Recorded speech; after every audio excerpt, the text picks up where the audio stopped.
Every time I hear someone call Daughters of Khaine Doc, I think of like an evil elf chicken. Doc, doc, doc.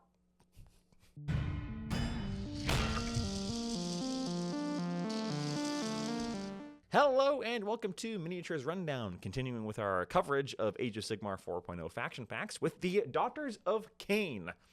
Blood for the blood elves, not God. Definitely not the same. Don't say them that. They will stab you for it.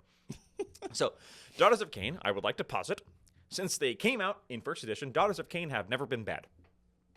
Yeah, I believe that. Daughters of Khaine have never been a bad army. They've been broken at some points with their 60+% win rates. I don't think they're there now. No. And actually, we've seen the tournament data start to filter in that they're not there now, but they're still good. They're still not bad. They still do what they always do. I will say that, like, as much as I make fun of them for always being good, Daughters of Khaine are always and always have been an army that does exactly what you set out to do, which means if you're not good, you die. Yeah. Because they have no defense. No, they have nothing else. And that has not changed. They have one model on the field that won't die immediately when hit by somebody. And it's literally Morathi. And we will talk about them later. Yeah, like that's the only model that doesn't immediately evaporate to any kind of clapback. Yep. They are always and continue to be an army that is exactly as you pilot them. They go places, they kill things, and nothing else. They glass cannon. Yeah, they are the epitome of glass cannon. Yeah. That has changed between being melee and being overpowered ranged glass cannon. This one, they're kind of a little bit of both still. Yeah, they're mixed. They've got mixed. It's a good mix. Couple units that have never been good are now good. Couple units that were always good are still good. But let's talk about them. All right, so their battle traits. Once per battle in the combat phase, you can use all-out slaughter, which is you pick a friendly Daughters of Khaine infantry unit that is in combat to use this ability. Most of your good units are infantry, but not all. You can fight twice. Yep, fight twice, and the second one is fight last. Yep. It's something you can do once, but you can do it on anyone. Yes. So save it for...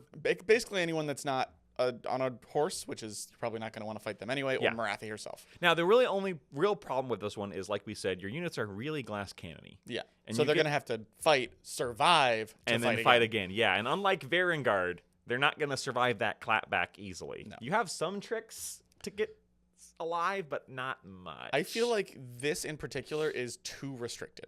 It is once per game. Yeah. It is still a command point for some reason, because it has the thing. Yep. It's only infantry, which, you know, like we said, it's mostly infantry. You're mostly infantry army anyway. And you still get fight last, which is normal, but not all the time. Yeah. This is more for finishing something off. Yeah. Not killing two things. I agree. It's just, it feels a little underpowered for one of the battle traits that they get. To be fair, Blood Rights, which is the next thing we're going to talk about, is very, very good. Go ahead. What is Blood Rights? So Blood Rights is their passive. Blood Rights is a passive effect that everybody in the army gets, and each battle round they get an ability, and they stack on each other. So in the first battle round, your whole army gets +1 to run. Then in the second battle round, in addition to +1 to run, you get +1 to charge. Then battle round 3 is +1 to hit in combat. Battle round 4 is +1 to wound in combat, and battle round 5 is +1 to the attacks characteristic of melee weapons. Yes. So in battle round 5, you have +1 to hit, wound, attack, charge, and run on your whole army. Blender elves are very good at blending. Assuming anything is alive. Right. Yeah. Which they might be. Like, and this applies to everybody, like including Morathi. So yeah, it applies to the whole army. If you let her live to round 5, you messed up anyway. Yeah. But we'll get to that, I guess. Yeah, obviously this is very strong. Yeah, ridiculously powerful. It's like they've always had the stacking buffs, and Drukari has a little bit of that. And there's power and pain, yeah. Power and pain of getting better over the course of the combat. Sorry, it's power from pain. All right, let's get to your battle formations. So you've got the Scathe Coven, the Shadow Patrol. Sorry, I just pictured like Dark Paw Patrol in my head. Cauldron Guard and Slaughter Troop. So Scathe Coven is a passive. If the unmodified charge roll for Melusai or Kinnerai unit is 8 up, you get strike first. Yes, and those are both very good units. The Kinnerai are more speedy. Yes. But the Melusai are very good. The only problem is the Kinnerai kind of want things to strike them, to hit them. Sure. Because they give that buff out that gives strike last. But my only problem with this is it's completely random. Yeah, You can't rely on this. It is just a bonus. Yeah. Like there's no I'm used to Slanesh. There's no downside to it. but it's No. Slanesh's battle formations don't have downsides. The battle trait yeah, has yeah. downsides. The whole army does. We'll talk about them at some point in the future. Hopefully not. After they get a book. Yeah. The next one is always rolled up. The next one is the Shadow Patrol. I should have remembered that. It is a once per turn army ability in your movement phase.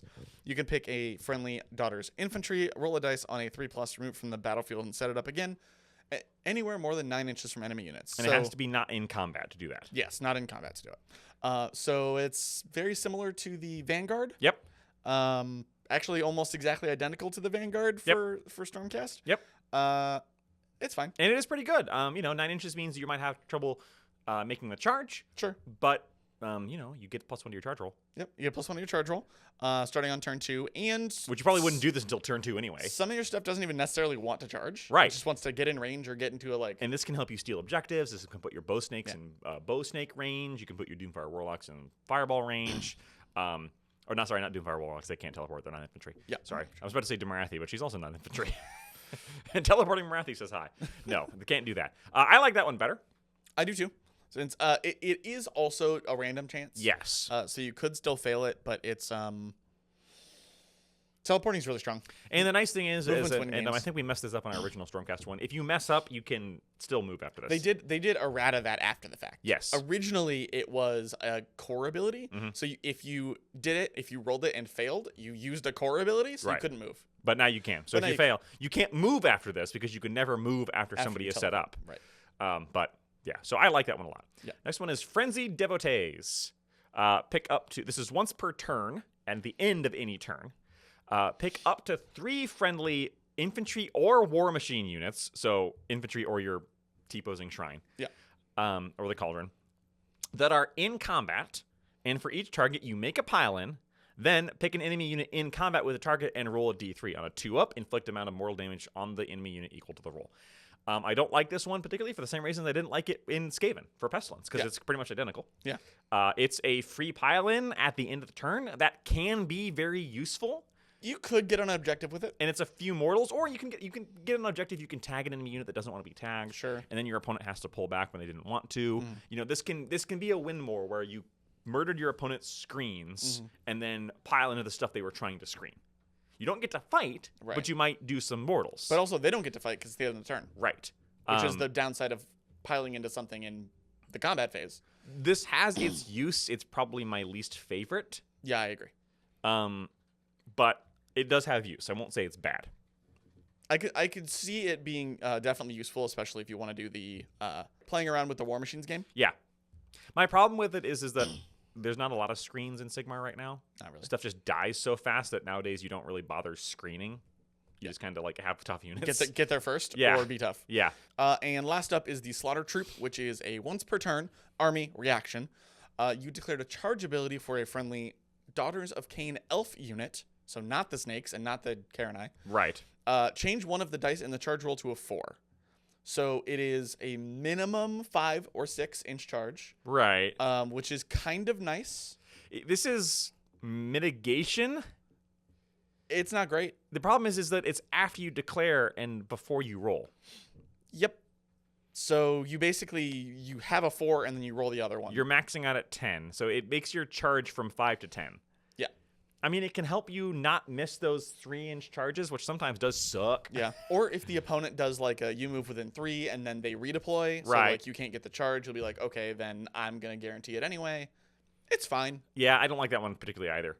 My favorite one's probably a teleport one, but Scathe Coven is also interesting because Strike First is just fun. Strike First is good. The Melusai are good. Yeah. And we will definitely talk about them. Heroic traits, Paragons of Mortar.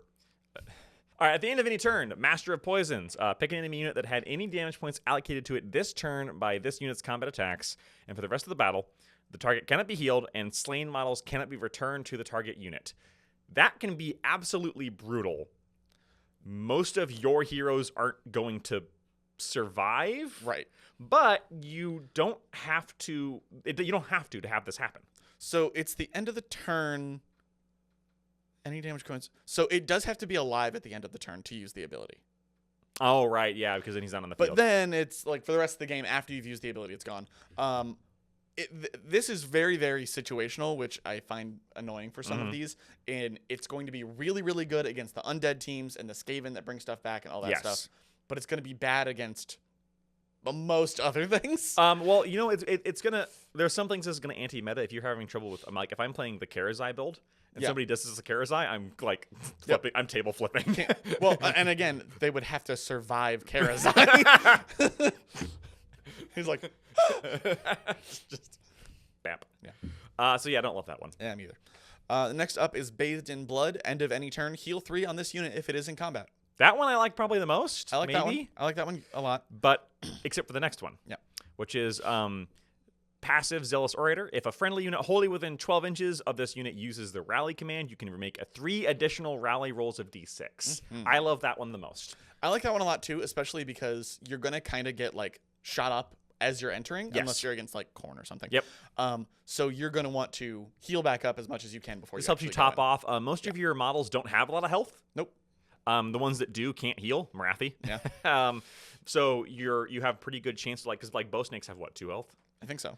We'll talk about it. So you have a pretty good chance to bring back a lot of models with this. True. And really just get some annoying recursion going. Plus, a lot of your heroes want to be in the back lines being support heroes anyway. Yeah, almost all of the heroes in here are support or a very, very giant tankable monster. I like if you're going to run one of the what are they called? The chariots. Yeah. I think Bathed in Blood's pretty good because it's going to get in there. It's probably not going to die. Yeah. Especially if you can take out some key stuff first. That's a good point. I always forget about the chariots being your big thing that can kind of hit hard and heal. But Zealous Order is a good one as a backup, like in the back lines, healing people as they go. Artifacts of Power, the Gifts of Marathi. I like this one because Marathi is almost always in your army, and this implies that she is literally handing out toys like Santa Claus before the battle.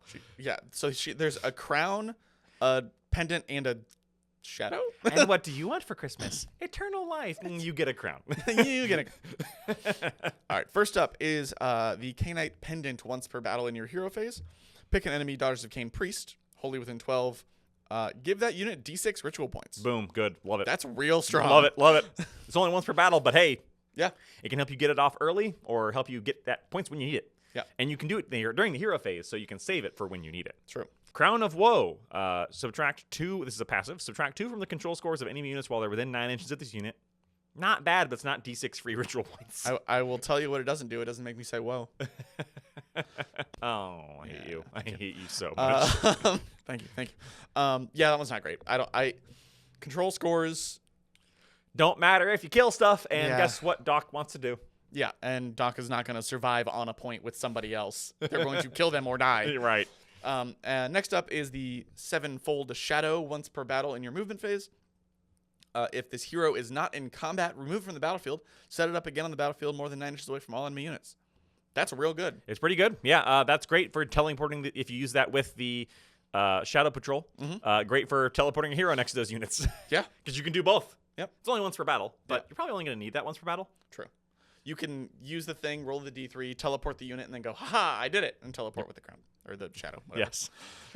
All right. The spell lore, the Lore of Shadows. You are an army with both spells and priests. Yeah. Because I find priests so funny in Daughters of Khaine because who are you praying to? She's right there. Fair enough. Oh, Marathi, hear me. Yep. Yep. And what does that mean when you roll a 1? Oh. Just smite. Now, maybe they're actually getting their power from somewhere else, Khaine. But it's Marathi. Like, it's all Marathi. Yeah. Spell lore, Lore of Shadows. Your unlimited is Steed of Shadows. It goes off on a 5. You pick a friendly Daughters of Khaine wizard to cast a spell. Pick a visible friendly Daughters of Khaine unit wholly within 12. Then make a casting roll. Blah, blah, blah. You can use charge abilities this turn even if you used a run ability in the same turn. So this is how you get run and charge. This isn't unlimited. This is good. It's really good. Unlimited run and charge, you have to make it go off, and your opponent can stop it. But it's only a 5. Yep. And you have a good caster. Yeah. Yeah. The fact that it's only on a 5 and is unlimited. Having multiple units run charge. This is how you get there. Yeah. And remember, you have +1 to run from turn 1. Yep. So, and also you're an Elves, so you're fast. Yep. So this is great. I Very love good. this. Love it. Next up is Doomfire. It is cast on a 7. Pick a friendly Daughters of Khaine wizard to cast this, and pick a visible enemy unit within 12 inches. If the target has fewer than 10 models, inflict D3 damage on it. If the target has 10 to 19 models, inflict d6 damage on it. If the target has 20 or more models, inflict flat 6 damage. So this is your horde clear. It's okay for a 7. Yeah. My only problem is that I like horde clears better when it's like on a 5 that you could spike. Yeah. This one's just like at most you're killing 6 clan rats. Yeah, it's not great. I wish it was cast on a 6. But, killing 6 clan rats in your hero phase before anything else happens, if you've got nothing better to do. Yeah. There's use to that. There is. And I mean, other than that, it's just D3 damage. Yeah. Which is fine. That's fine. There's not a lot that goes over D3 anymore, so it's nice that there are some options for it. And then we've got Mind Razor. Goes off on an 8. Pick a visible friendly DOK unit wholly within 12. Add 1 to Ren characteristic of the target's melee weapons until the start of your next turn. In addition, if the target charged this turn, add 1 to the damage characteristics of its melee weapons until the start of your next turn. Mind Razor was good. Mind Razor has never not been good, and guess what? It still is. Damage. Rend Okay. and damage. Now, the problem is it goes off on an 8. It goes off on an 8. You're going to need a bonus. Right. But +1 rend and +1 damage is set Until target to the blend. start of your next turn. So if you countercharge, you still get to use this. Yep. That's really good. Yeah. Again, cast on an 8. A cast Really on an 8, keep that in mind, but we'll talk about that later when we talk about the caster options you have. Mm-hmm. Let's go to the prayers. Prayers of the Khainite cult. So, is Khaine granting these? Because last I checked, Khaine didn't actually get along with Marathi, and Marathi is just Khaine now? Who knows? I don't know. Like, the she's literally called lore. Marathi Khaine. True. I mean, she did find her old husband in Slanesh, and then he punched her in the face, and that's why she's split into 2 now. And he was like, ah. Yeah, Anarion literally was, she was like, Anarion, he's like, karate chop. First up is the Sacrament of Blood. Of course. It is, yeah, why not? It costs 5 prayer points. You pick a visible friendly Daughters of Khaine unit wholly within 12 inches of the priest to be the target. Until the start of your next turn, add 1 to the current battle round number when determining which effects of the Blood Rites ability applies to the target. So the thing that we talked about earlier. If the chanting roll is a 10 or 10 plus until the end of your next turn, treat the current battle round as 5 when determining the effects. So let's remind ourselves of what those were.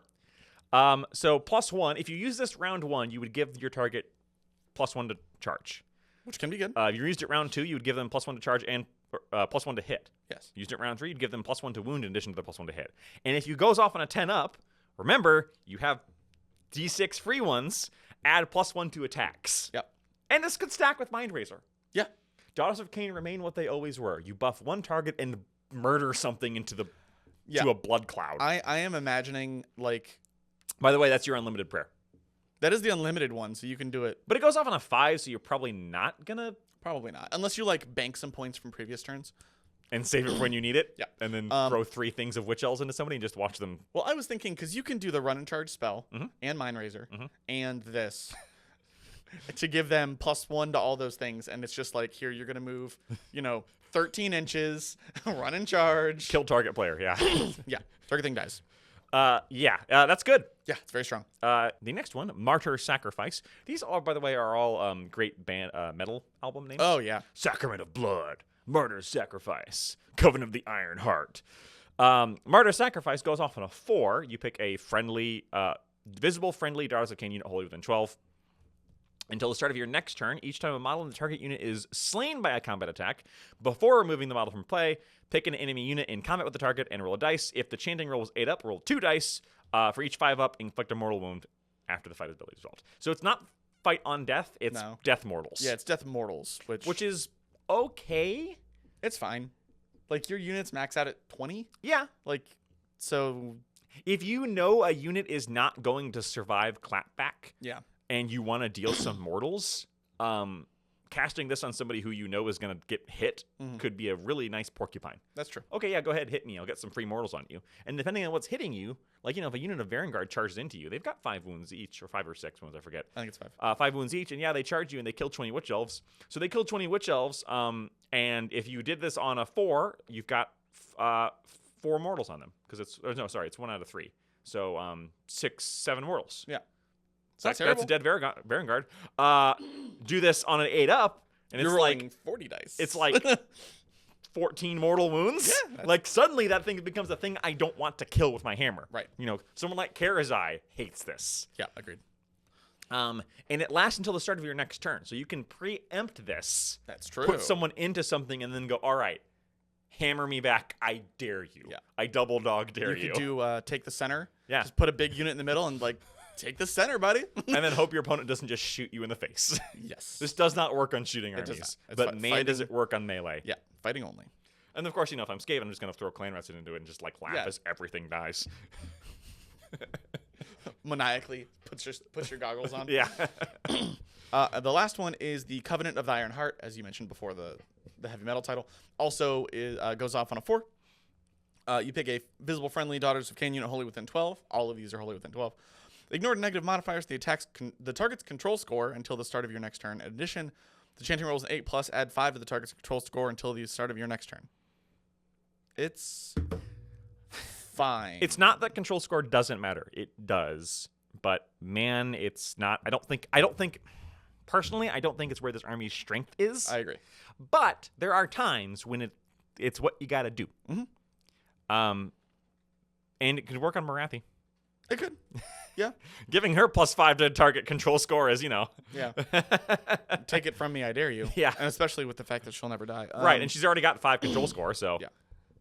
So yeah, that one's fine. It's probably the weakest of the 3. Yep. Now, manifestations. Boy, look at those numbers that these go off on. Isn't that great? Isn't that great compared to Stormcast? Yeah. These aren't as good as some of the generic ones. Take a drink every time we say that. Yeah. Manifestations of Khaine. You've got the Summoned Blade Wind. You've got the Bloodrack Viper, and you've got the Heart of Fury. Blade Wind goes off on a 6. Yep.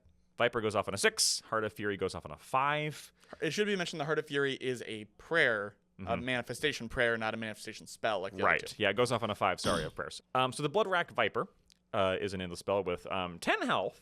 Not bad. Which is actually pretty good for an endless spell. 9-inch movement, 4-up save. Also pretty This is good. actually one of the tougher endless spells. Its attack is not great, though. It's only got 3, 4s and 2s, 1 rend, 3 damage with crit mortal and anti-hero +1 rend.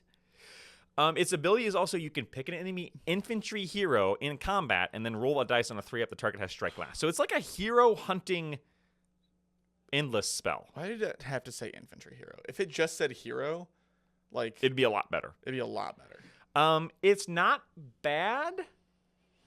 Only 3 attacks, man. 3 attacks hitting on 4s. Yeah, that's Can't all out attack because you're an endless and spell. yeah, and you can't buff it because it's an endless spell, and anti-hero +1 rend. Crit mortals is nice, Crit mortals is nice. Basically, you're shooting for the crit. and 3 mortals. damage hurts. Yeah. Like if you get like even 1 of 2 of these getting through will kill these. This will murder a lot of the infantry heroes it's supposed to target. Yes, definitely. I still don't love it. Yeah. The Blade Wind is the opposite. Yes. The Blade Wind is 9 attacks, hitting on 3s and 3s, 1 rend, 1 damage with crit 2 hits. Yes. 12-inch movement, 7 health, 6-up save. So very fragile, but fast. And if it charged this turn, you pick an enemy unit in combat with it, and on a roll a dice on a 3-up, ignore positive modifiers to save rolls. So it ignores all out defense. All defense. Yeah. This is dice spam. Yep. Death by 1,000 cuts, dice spam. But 9 attacks with crit 2 hits is a lot. It is. Like, throw this into a unit of Clan Rats, and that unit's probably dead. I mean, Or really close. It's really close. Yeah. Yeah. It won't survive much with only 6 health, or 6-up save and 7 health. But I like this one better than the snake, honestly. I do too. I think you have better tools for killing heroes than the snake. Which is a shame because the snake is one of my favorite endless spells. Yeah, it looks awesome. And then there's the Heart of Fury. The Heart of Fury is the shrine. It doesn't move. Nope. It has a 4-up save, a 7 health, and it has 1 ability, which is a passive. Subtract 1 from wound rolls for combat attacks to target friendly Daughters of Khaine infantry units while wholly within 12 inches of this manifestation. This is the closest thing you have that would help you survive that clapback. Yeah. And -1 to wound is very powerful. -1 to wound is very strong. The problem is you have to be wholly within, and it's infantry only. Yes. And it can't move, so you Right. have to set it up behind your line and go like. I hope this helps. Which you can do. You can do it. I'm just saying. I don't know if it's worth the prayers over more attack. Yeah, agreed. Who better to start off with our War Scroll discussion than Marathi herself? Yeah. The centerpiece model. The centerpiece model. So obviously, like last time, there's 2. There's Marathi Khaine, and then there's the Shadow Queen, which is Big Snake. Little elf, Big Snake. They come as a pair. You cannot ever take them apart. Anytime that you would damage Little Marathi, that damage just goes to the Shadow Queen. You can't make any. You can't double up on wards. Anytime that any automatically destroyed ability would just give 3 damage. Nagash. Yep. If you kill the Shadow Queen, you do kill both of them. You don't get them both. So Morathi herself, she's got a 5-up save that, again, I mean, she is weaker. So if you can get to her, it's easier to do damage to her than the snake. Yes. But she is infantry, so she will have the, what's it called? Not Lookout Sir, the other thing. I mean, it's called Lookout Sir. It's called Lookout Sir. Yeah, guarded hero. Guarded hero. So she's going to be harder to target. But there are she's things that can get around that. And if you can, you should. Oh, definitely. Because she's a lot easier to hit and hurt. She got 6 movement, 6 up health, which, again, literally does not matter. Because, I don't know why she has a health characteristic. Because she has to. Because there's weird things that happen if you don't. Her actual attacks are not great. It's 5 attacks, 3s and 4s, 2 rend, 2 damage. Like wounding on 4s. She'll kill Chaff or other foot heroes. The big thing is that she is a wizard 3. Dang. With a 6-up ward. Basically, all your army has 6-up ward. Yeah. She's your War Master. She's a wizard 3 with a +1 cast. Very strong. She's a very strong wizard. And keep that in mind because we were talking about things going off on 8s and 7s and 5s or whatever. She's got +1. Yeah. And 3 spells is very strong. Right. 3 Speaking of spells is very strong. Hers is Mirror Dance. Goes off on a 7. If a friendly Shadow Queen is on the battlefield, make a casting roll of 2d6. So you can't cast this if there's no Shadow Queen, because if there's no Shadow Queen, there's no Morathi. Yeah, she's dead. Yeah. Place 2 tokens on the battlefield, one directly underneath the center of this unit, and the other one directly under the center of the Shadow Queen. I hate this because you have to build up the model and move it. Then remove this unit and the Shadow Queen from the battlefield. Set up each unit again with its base overlapping the center of the other token, then remove the tokens. If it's not possible to set up either of the units on the battlefield, return both units to their original positions. Each unit can only be set up in combat with units that the other was already in combat with. So this is how you save Morathi. This is how you protect her if she does get charged. Yes. You can, what's it called? Castling your king in chess. Yeah, just where you swap the rook and the king. This is what you can do. You can swap them back. So if your opponent's hammer manages to get to little Morathi, you can put the snake there and be like, surprise! Yeah. Surprise. I know I murder you. Yeah. Uno reverse. Yeah, it's literally the Uno reverse card. It's got its uses. It's really only, you could use it for mobility reasons. You could move, like, yeah. Since it's in the hero phase and it is a movement thing, you can't move afterwards, which is a little rough. But yeah, it can make a big deal. Right. But Little Morathi, who is your wizard. She's not the reason you're paying 760 points. Well, I don't know. With 3 casts and a +1. I mean, she's a part of the reason. She's part of it. She's a big part of the reason. Yeah, don't just think it's not just Big Snake Monster. But I like Big Snake Monster. Now, if we talk about Big Snake Monster, she does not have the War Master keyword, which is funny. She has the Monster keyword and Fly. Still has a 6-up ward. She's got a 4-up save and 12 health. Yes. So this is what actually matters because all damage is allocated to her. But the other one only has a 5-up save, so it's literally slightly easier to damage Little Morathi. Yeah. She, unlike Little Morathi, hits like an absolute Mack truck. Yep. Got a ranged attack, Gaze of the Shadow Queen, 12-inch range, 1 attack, 2s and 2s, 3 rend, D6 damage with shoot in combat, so don't even try tagging her to stop it. Yep. Her melee, she's got 3 melee weapons, Heart Render, which sounds like a heart song, 8 attacks, 3s and 3s, 2 rend, 3 damage, crit mortal. Jeez. Crown of Serpents, which is 2d6 damage, 4s and 4s, 1 damage, no rend. That's your 2d6 attacks. 2d6 attacks, sorry. And then in Venom Tail, you get 1 shot, and if you had 1 shot, to sit on your lazy butt. 6 damage. To do 6 damage with 3s and 3s, 2 rend, 6 damage. Yeah, she hurts. Yeah. She will mulch. She hurts. And the big thing about her is do you know what's missing from this that was there last edition? Go on, tell me. She doesn't bracket.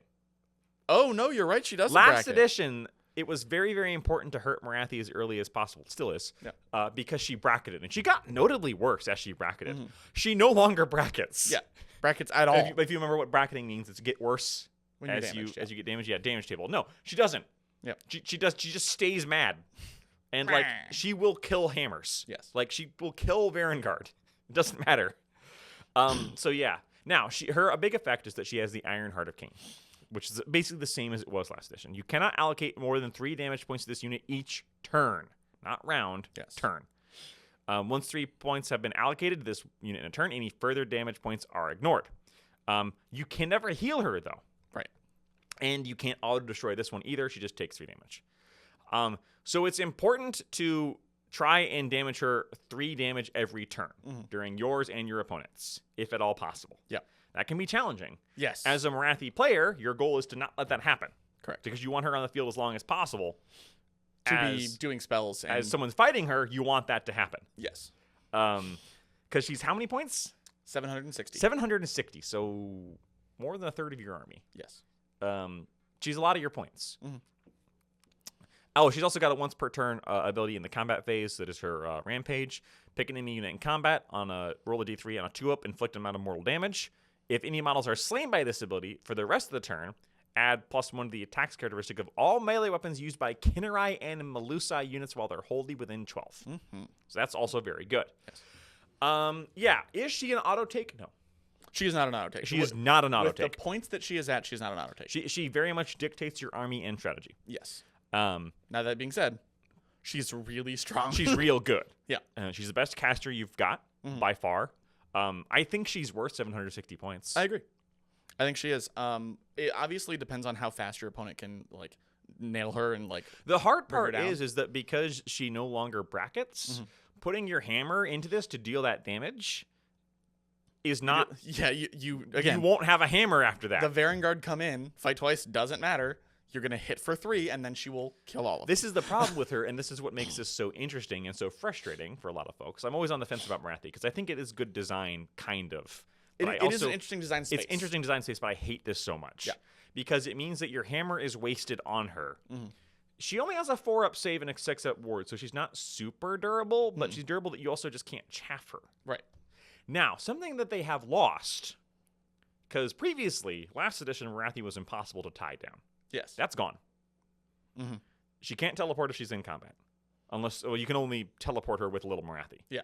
And you can charge after that, but you can't move. And also, if you're teleporting out Big Marathi to put Little Marathi into combat, you've done it wrong. Right. I mean, unless you really need to get somewhere and kill something. It's true. Because that might be worth it. So that's what, yeah, like, I kind of hate the Iron Heart of Khaine. It is an interesting design space. I just wish they did it better. Yeah. I wish that, like, after the first 3 damage, she got, like, a 3-up ward. I don't know. Sure, like make it harder to kill, not Yeah. literally your damage does But nothing. we won't focus on that too much. Yeah. Good model, not integral to your strategy, though. Yeah, I agree. Okay, so on the other side of the divide, Carthusa the Chronoseer, for 170 points, only has 6 health and a 5-up save. This is a support piece. Her melee attacks suck. It's a wizard attack with more attacks. 4 attacks, 3s and 4s, 1 run, D3 damage. She is a priest, but only a priest 1. She does have fly. She's got a unique prayer called Murder of Crows. Pick an enemy unit with an 18. Make a roll a d3. If the chanting roll was 8 up, roll a d6. Amount of mortal damage equal to the target. If the roll exceeds the target's health, subtract 1 from hit rolls. Goes off on a 4. I like the ability to potentially have D6 damage. Yeah. And give a debuff on top of that. Burnt Offerings is her once per turn ability. This is kind of what her bread and butter is. If this unit is within the combat range of a friendly Cauldron of Blood, pick a visible friendly Daughters of Khaine elf only non-hero infantry unit within 18 inches. Yeah. Roll a dice. On 2 up, you pick one of the following effects. So there's a lot of things that go on, then you have to roll 2. You can either, until the start of the next turn, enemy units cannot use commands while they're in combat, which is very good. Yep. The target can use the normal move ability as if it were the movement phase in your hero phase, which makes it count as having used a run, though, so you can't charge unless you have run and charge, which is a priest ability you could also cast. True. Or for the rest of the turn, while the target is contesting objectives, subtract 10 from the control scores of anyone else that do not have hero or monster. So -10 to a unit. She's really cheap, but I don't like her super much. Yeah. She's a very cheap, very support piece, Yeah. and she's fine. She's like the opposite of Marathi, where you can just kind of throw her in and she doesn't dictate your stuff. All right, so what I wanted to highlight this edition is the Melusai, because they're kind of interesting from what they've changed. So you've got the Iron Scale Melusai, which is the hero. The hero, yeah. She is not unique. She is just a hero infantry with a 6-up ward. Everyone's got a 6-up ward. She has a ranged weapon that I won't pronounce, but it's 2 attacks, 3s and 3s, 1 run, D3 damage, and then a bunch of melee attacks that are hits on 3s, 4s, 1 rend, 2 damage. Crit mortals. 6 attacks, crit mortals, not Yeah. terrible. The big thing about her is that you can reroll charge rolls for other friendly Melusai while they're wholly within 12, Very strong. which is very strong. And then she's got a fight ability where she can chain fight, Yep. She tandem fights with a Melusai, and they get +1 attack, which is very which good. is a really, really So good let's buff go to get. talk about the Melusai. I can't believe the amount of the tandem fight things that don't give any bonus. And then this one just gives +1 attack. Yeah. It's good. So there's Bloodstalkers and the Blood Sisters. Yeah, Blood Sisters are the melee ones. Blood Sisters are melee. Bloodstalkers are ranged. Blood Sisters have 2 health, 5 up save, 8-inch move. Yep. So Neum. Snakes are fast. 2 attacks, 3s and 4s, 1 rend, 2 damage. You don't wound super well in And this. crit mortals. And crit mortals, sorry. Crit mortals are very strong. Which makes that 4 wound on 4 not as important because you don't wound well in this army. No, not really. Just in general. But you have a lot of crit mortals and crit auto wound. Yeah. Your Witch Elves have crit auto wound, and they've got 3 attacks. But the Blood Sisters have an ability called Crystal Touch, which is pick an enemy unit in combat with this unit to be the target. If the roll a dice, if the roll exceeds the target's health characteristic, the target has strike last for the rest of the turn. Very strong. Very strong It's going to be good for those hordes. Because this lets you fight with more than one thing without getting clapped back, which you really need. Yes, definitely. This also makes these guys an excellent porcupine unit because it just says any combat phase, which means if something charges you, you can also use this. Yep.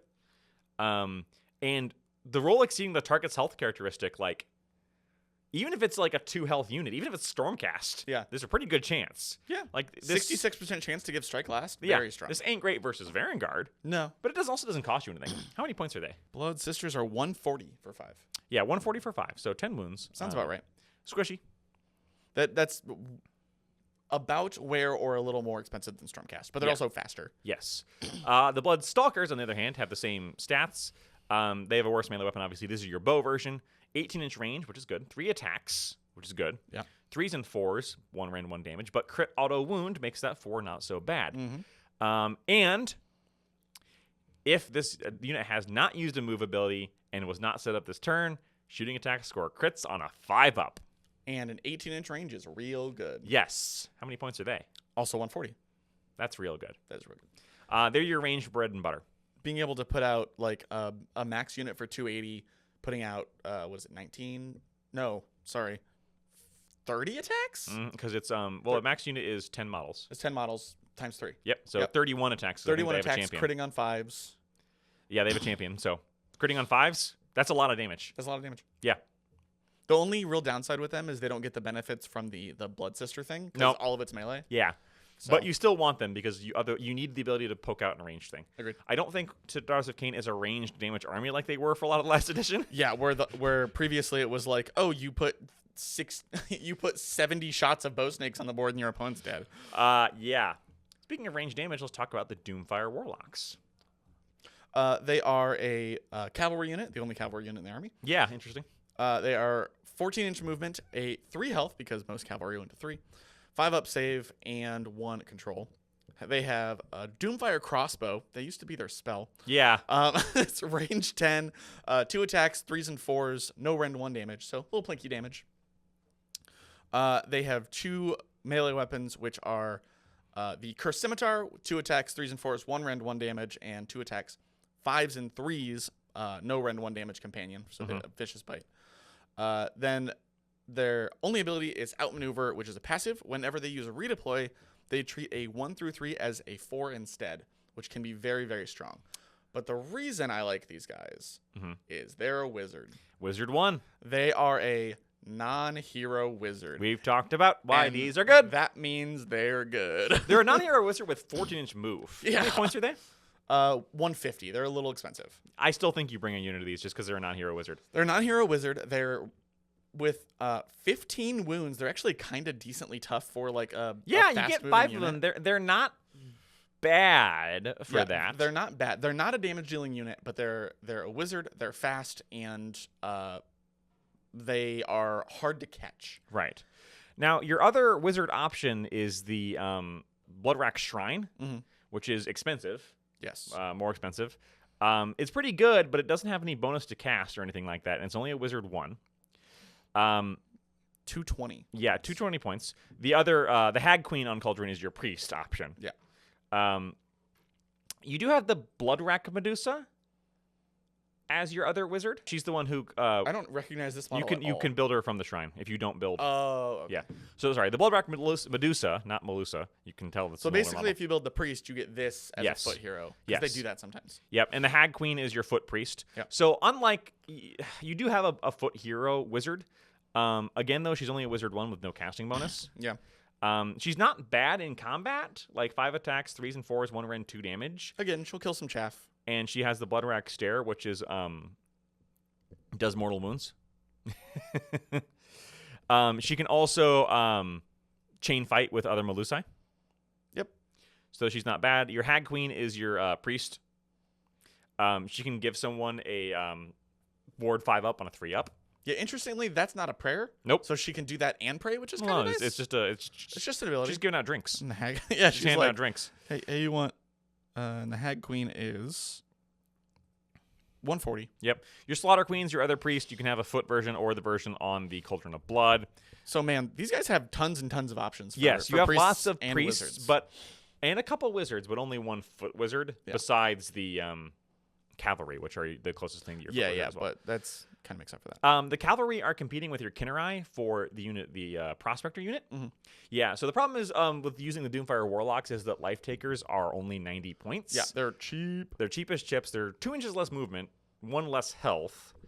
2 attacks, 3s and 4s, 1 rend, 1 damage, but crit auto wound, so they're probably better attacks. Yeah, They don't have range, but their range attacks sucked anyway. Yeah. The thing is, you can set these guys up in reserve and then deploy them from the skies, which is basically Stormcast Deep Strike. Mhm. And then after you fight, you can move away D6. Yeah. After resolving the effect of a fight ability, this unit can immediately move D6. It cannot end the move in combat if it was not already in combat with that unit. Yeah. So you can move out of combat. Yeah, so you can, if you can only use this after you fight. So your opponent has to fight this unit first if they want to kill it in melee, Or else they will stab, and then just leave. So it is a D6. You have a chance to still be in combat. Sure, yeah. But if you don't, it's just like immediately no clapback, which is nuts. And that is a very powerful It is ability really strong. to stab someone and leave. Yep. The Heart Renders... I should know. It's my Friday night. Stab someone and leave? Yeah. The Heart Renders, on the other hand, are your version with range attacks. They have terrible melee, but their range is 12 inches, 2 attacks, 3s and 4s, 1 rend, 1 damage, crit, auto wound again. They also get to be in the skies. They get to shoot and then move D6. Yeah. So Shoot and scoot is actually really good. Shoot and scoot is very good on a 12-inch move unit. Yeah.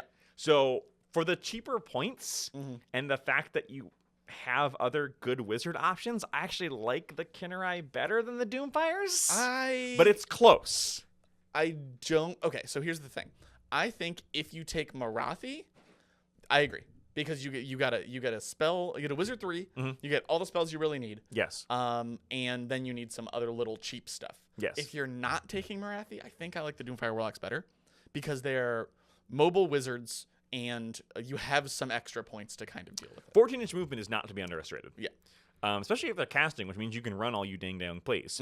None of these are going to survive a fight with something. No, we talked about that at the beginning of Right. Nothing in this army except for Marathi will survive a fight. Right. But the I just really like because the life takers are just really annoying to pin down in melee. They are. You have to shoot them or your opponent can just peace out. That's why I like them, especially for 90 points. Yeah, 90. Basically, if anything is sub 100, it's worth looking. And also, they're 2 wounds. Yeah. It's 10 wounds for 90 points. Yeah. Like that's really I like really that good. More than that's why I like them more than the Doomfires. They're 50 points cheaper. They are 50 points is not. That's the reason why. Yeah. I think the Doomfires are worth 50 more points. Yes. I'll put it that way. Okay, I like that. I also personally hate the Doomfire model. Oh yeah, no. We have not been talking about models. Both the Doomfires, and what's the foot stabbies? The Witch Elves? Yeah, the Witch Elves. The Doomfires and the Witch Elves are awful. Please replace them. I think the Witch Elves are okay, but they could use replacement. Awful. I think they hold up fine. The Doomfires look stupid. I think the Doomfires are also the only men in this army, and I think we just need to get rid of that. They're men? Doomfire Warlocks, yeah. I thought they were. That's why they're warlocks, and not witches. I thought they were just ahead of their time. No. Doomfire Warlocks are the males of. Okay. They're the only remaining men in this entire army. Replace them. Yeah, get rid of them. Dang it. We don't need men here. Anyway, It's 2024. I'm not even gonna make those jokes. I'm just. anyway, that's all I wanted to talk about. Yeah, that's all I want to talk about. I mean, there's not much more in the book. We could go on, but we won't. Yeah. We've mentioned everything, I think. So overall, I like this army. I think they're in a good spot. I do too. They're not currently dominating the meta or anything like that because they are super, super squishy, but they have tools. I do wonder if you want to compete because Magic is so powerful right now. Sure. And Marathi's so good at it. Sure. That's true. I'm not going to say she's auto take for the army. For the existence of where we are right now, she might be kind of the way to play. She's probably the way to play. She neutralizes your enemy hammers by refusing to die. She's annoying with 3 casts at +1 and can unbind with 3 casts at +1. Yep. Otherwise, you have to pay for that magical support. Yep. Agreed. And yeah, I feel like she is definitely worth those points. Yeah. Like I said, I don't think she's not worth the 760. I just think that there are options in this army that you can don't take play her. without taking her. Yeah. But she's such a great model that I would take her. So True. And that's it for Daughters of Khaine. Overall, I think they remain the same as they ever were. Yeah. They kind of play similarly-ish. With I'm glad to see the snakes are now better and not just the bow snakes. Yeah. I'm glad to see the melee snakes have some punch to them now. This is one of the ones that I looked into. When I researched this, it made me go, do I want a Daughters of Khaine? I always come back to these as an option. Yeah. Someday I'll probably do that. Yeah. Especially now because I prefer the snakes That's fair. over the witch elves. Who can blame you? I mean, snakes are awesome, right? And they're weird, freaky masks and all that cool things. So I eventually might come back to this army. But until that time, we'll see. And speaking of until that time, that's it for us today. Keep in tune for more Age of Sigmar content. We've got the Stormcast full review coming out shortly, I think. Yeah. That one's a doozy, but stay tuned for that. And until then, Bye.